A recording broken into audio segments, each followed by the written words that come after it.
waddanka Mareykanka kulan isugu yimi jaaliyada ku dhaqan waddanka Mareykanka ee ka soo jeeda gobolada Sool Sanaag Cayn ee Khaatumeysida Soomaaliya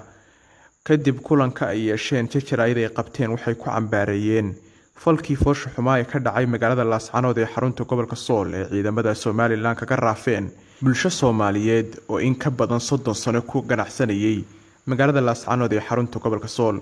odayaasha iyo haweenka jaaliyada Khaatume ee waddanka Mareykanka ayaa shishkoodan jaraayad ku cambaareeyay falkaas ay ku kaceen maamulka Somaliland waxayna iska bariyeeleen kulug la'aanshaha falka lagu barakiciyay maatadaas waxaanu ka xunnahay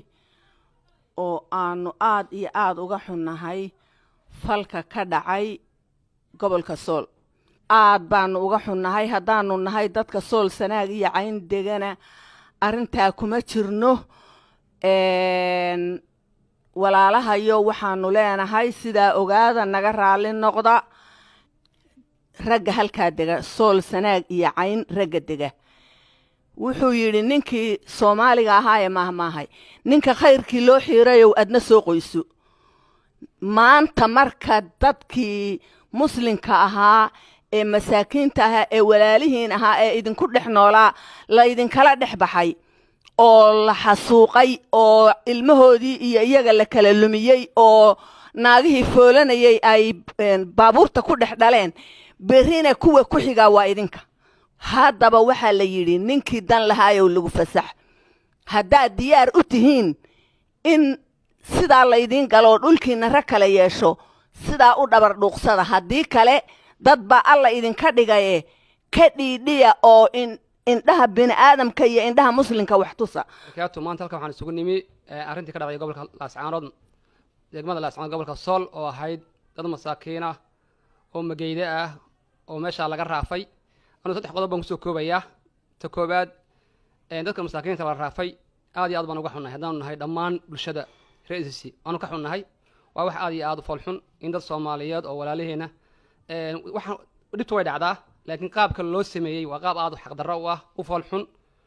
Soomaalina ku cusub in la isqafaalo oo la israafo waa waji cusub labaad waxa weeye meesha dad badan mageeda waa lagu laayay dad dhan 84 qof oo mageeda waa lagu laayay waana wax laga xumaado iyagu dhowdo cid leeysan looma hayo anagu waxaan u saaranay Somaliland inay laayeen Somaliland ara ba u saartay oo u qafaashay wadanka uga saartay laakiin anagu dadka la laayay intay la laayay Somaliland ba joogtay waxa mas'uul nooga ah oo noogu qoran tahay Somaliland ara noogu ma qorna dadka masaakiinta waxaan naga malayn dadka iyaga dadka laayay aan u haysanaa waxa weeyaan waa Somaliland tasdeexaadna waxa weeye dadkan deegaanka degan dhul baahanta SSC wax aad u falxun 30 sanadood in korkiina lagu shaxayo oo wixii la doonaba rag idinku kala ay sameeyaan oo guriyihiina la doonayay in la idinku taliyo horena waxa loo inta shan waayay ninta shaday baa u taliya de waxa aad dadka shan waayay baad ogtihiin waxaana muuqata in la idin talinayo waana arki doontaan haddii aad ka tashan weydaan tan waa mid yare in kuwa badan ay soo socdaan oo imanayaan waayo inagii ba isdiinay inaan tashanno maslaxadeena gaarka ah iyo tii gudahaba midna inaagan isahayn isimadii baa maqan uqaashi waa maqan gabroodkii waa maqan inagoo dhan baa waxaan moodaa inaan hawada ka maqannahay sidaasuna ummad lagu ma dhago dad maxaawna deegaan badan iyo awood badan oo rabaaniye ah leh dhaqaale haysta ummad maanta ciido joobi karto ama ciido wuxuu yeedhin karto manihi waa ka weyna qoyla sagan daraawish dagaalameen aan leeyahay ingiriis dagaalameen daraawisha way nagu falxumo maanta in inagii aynu hoos u adinno oo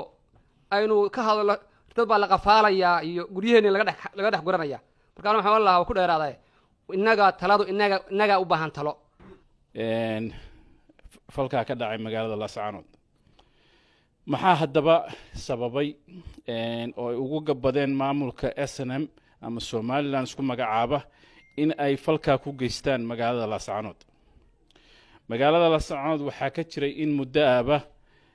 dilal qorsheysan oo lagu dilayay waxgaradka iyo mataqaana aqoon-yahanada ka soo jeeda una dhashay gobolada SSC oo magaalada Laascaanood lagu bartilmaameedsanayay dadkaas sidii raggii ugu horeeyay sheegeen tiradoodu oo rag dumarna ay ku jiraan intii ilaa iyo 2007 markay SNM soo gashay magaalada Laascaanood waxay marayaan 84 qof oo aan qof loo xidhay aanay jirin soomaaliya kama dhicin meel intaasoo dada inta lagu dilay haddana la yidhi wixii dilay ma naqaan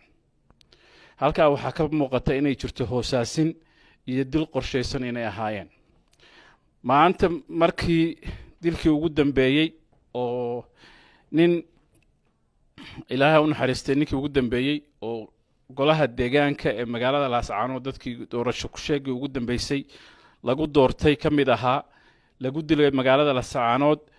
dad badan ayaa ka kacay arrintaas wayna soo kartay dadkii markay dadkii soo kartayna waxaa dhacday in laga sameeyey magaalada banaanbaxyo lagu cambaareynayo jabhadda meesha xoogga ku haysata ka bacdina waxay tala iskula noqdeen magaalada hargeysa oo aanu ka warhayno ka bacdina la yidhi waa inaynu arrintan deminaa